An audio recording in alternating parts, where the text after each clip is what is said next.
Hi అండి.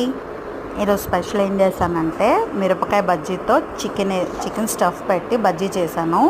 Video మాత్రం చాలా బాగా వచ్చింది. పిల్లలు ఉన్నారు ఇంట్లో, అందరూ తిన్నారు, చాలా ఎంజాయ్ చేశారు. ఫుడ్ కూడా బాగుందన్నారు. మీకు కానీ వీడియో నచ్చితే మాత్రం లైక్ చేయండి, షేర్ చేయండి, సబ్స్క్రైబ్ చేసుకోవడం మర్చిపోకండి. ఫస్ట్ నీట్గా చికెన్ కడిగేసి చికెన్ మిక్సీలో వేసుకున్నాను. ఆనియన్స్, పచ్చిమిరపకాయలు, అల్లం వెల్లుల్లి పేస్ట్ యాడ్ చేసుకొని వాటిని మిక్సీ పట్టుకోవాలి. ఈ లోపల పెద్ద మిర్చి ఉంటాయి కదండి, అదైతే కారం ఉండదు, పిల్లలు తినొచ్చని నీట్గా కడిగేసి పక్కన పెట్టుకున్నాను.